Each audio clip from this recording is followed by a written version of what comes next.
सिवा परिवार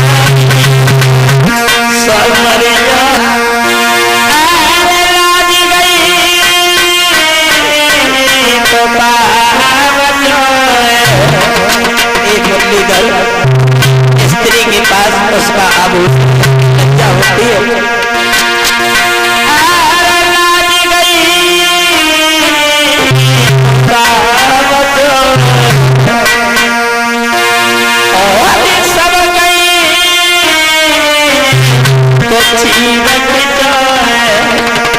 मुरलीधर अरे हसे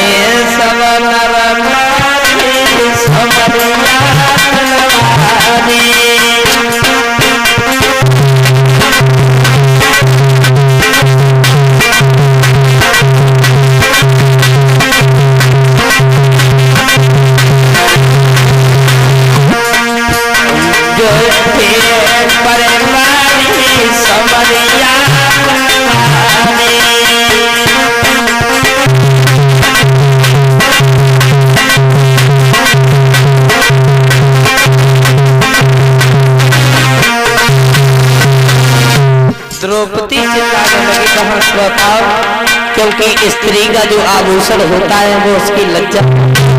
मुरलीधर तुम्हारे सिवा इस दुनिया में हमारा कोई नहीं है।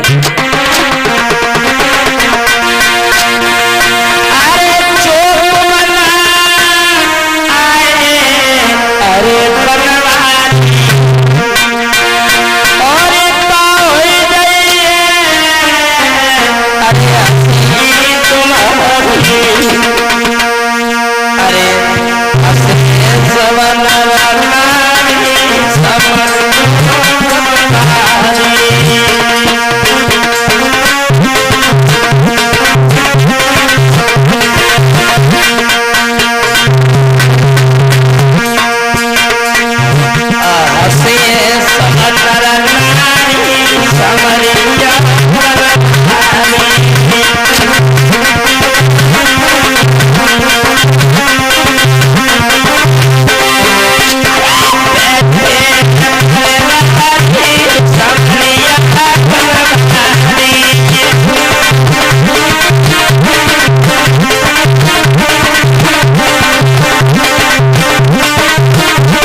मेरे प्यारे भगवत श्रोताओ,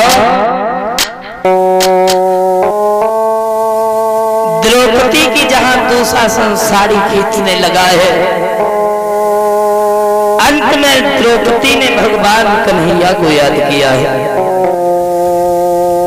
तो बाहर कर्ण बैठा हुआ था, उसने एक बहुत बड़ी बात कही, द्रौपदी हो तुम तो 5 पतियों वाली हो, अब तुम्हारी लाज कैसे जाती है, जा सकती है द्रौपदी? तुम्हारे तो 5 पति है, कोई ना कोई तो तुम्हारी लाज बचा लेगा। क्या मूर्ख हो? जिसका कोई नहीं होता उसका भगवान जरूर होता है। एक बात आपको बता दें, शायद की बात अगर द्रौपदी ये 2 शब्द न कहती दुर्योधन से तो शायद की बात ये महाभारत नहीं होता। एक बार बड़ा गौर खा ले लेकिन बड़ी बात ना कहे।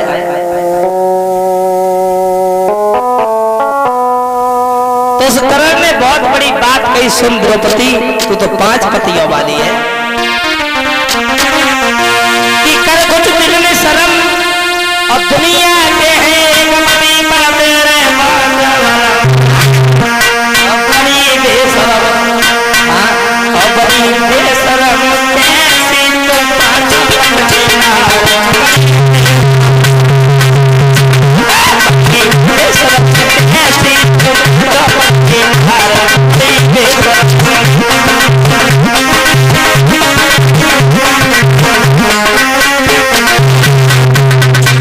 उसने तो बहुत बड़ी बात कही, 5 पतियों वाली हो द्रौपदी, तेरी लाज कैसे जा सकती है?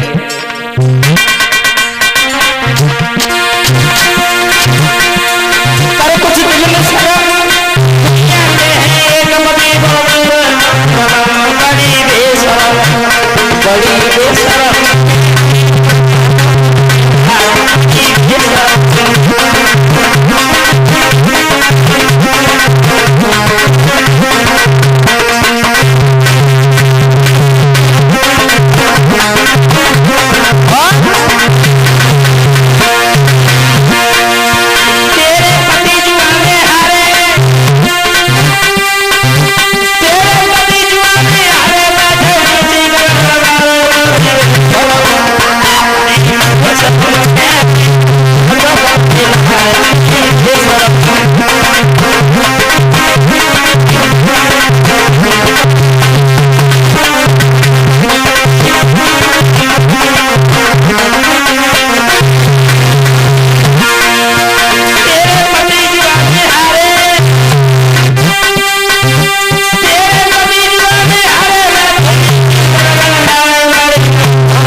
प्यारे भगवत श्रोता, वहां बहुत बड़ी बात कह दी, तो बहुत बड़ी बेशरम है।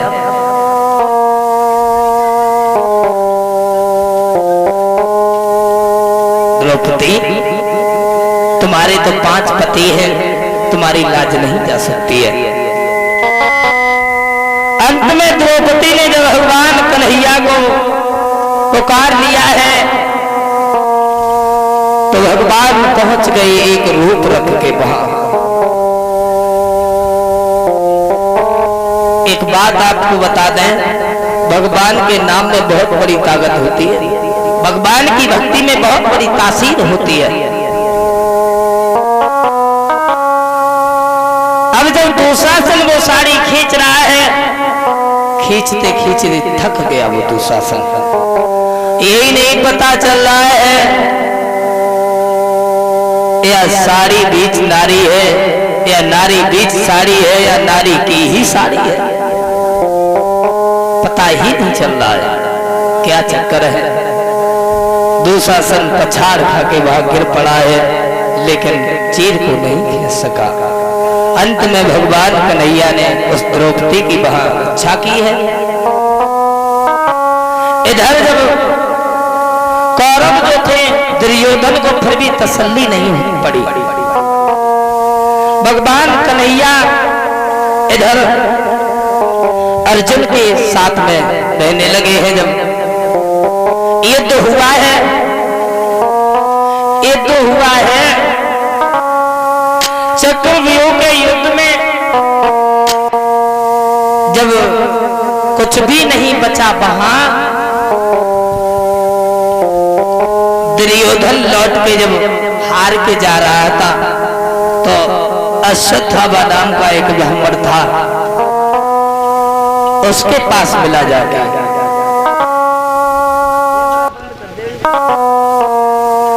उससे मिला जाके तो इधर अभिमन्यु की जो पत्नी थी, वो उधर गर्भधारण किए थे, लेकिन अश्वत्थामा ने एक बहुत बड़ी चाल चली। दुर्योधन ने कहा कि सुनो, ऐसा करो, इन पांडवों का विनाश कर दो, तुम इन पांडवों का विनाश कर दो। तो अश्वत्थामा वहां पांडवों को मारने के लिए जब चला है, तो पांडव तो नहीं थे, लेकिन पांडवों के पुत्र थे, द्रौपदी के 5 पुत्र। जब पांडवों को नहीं मार सका, तो उन पुत्रों की जब हत्या की है, सुनने को मिला है कि 5 पुत्र जब मार दिए हैं, तो क्योंकि एक बात आपको बता दें, बच्चों का हत्यारा कितना भी बड़ा है, उसे छोड़ा भी नहीं जाता है। और एक बात ये भी होती है कि जाति से अगर ब्राह्मण है, तो उसे मारा भी नहीं जाता है। तो अश्वत्थामा नाम का जो ब्राह्मण था, उसे अपमानित करके उसकी चोटी को काट के वहां से अपमानित करके भगाया गया। इधर अश्वत्थामा ने एक अग्नि बाण छोड़ दिया। उत्तरा गर्भ धारण किए हुई थी,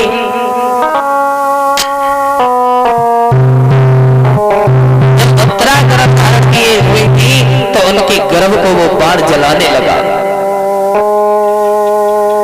तो भगवान कन्हैया ने उत्तरा के गर्भ की रक्षा की है, और उन्हीं उत्तरा के गर्भ से महाराज परीक्षित का हुआ था।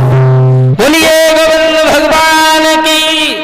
इस तरीके से परीक्षित जी का जब जन्म हुआ है, आज बहुत ही खुशी अपार है। अरे बेटा घर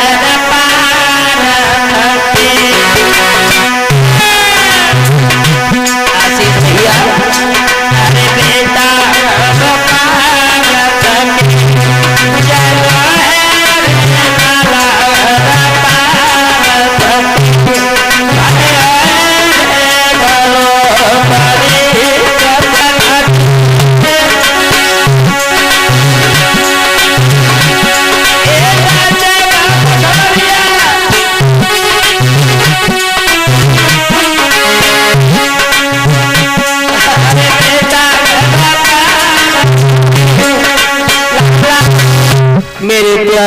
खुश रहता। इधर पांडव जो थे वो हिमालय पे गलने के लिए चले गए, परीक्षित जब वहां के राजा बने हैं। इधर अब क्या हुआ तो सूत जी समझा करके कहने लगे, हे सोनकादिक ऋषियों, परीक्षित जब राजा बने हैं तो परीक्षित एक दिन शिकार खेलने के लिए चले हैं। शिकार खेलने के लिए परीक्षित चले, घोड़ा पे सवार चले हैं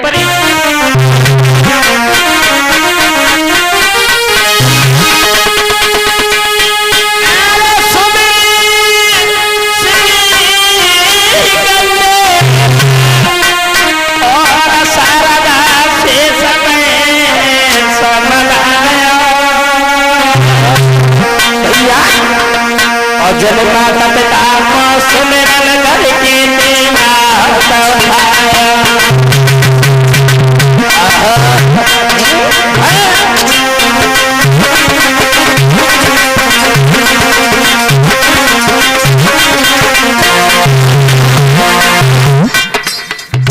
परीक्षित जब घोड़ा पर सवार हुए हैं, चले शिकार खेलने के लिए।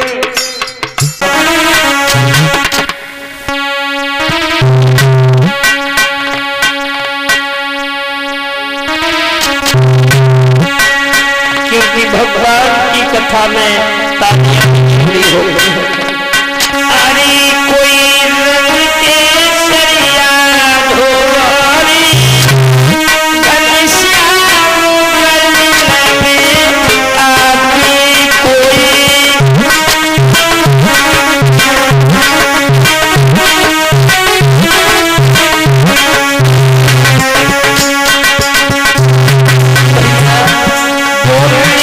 परीक्षित महाराज तालियां बजा के,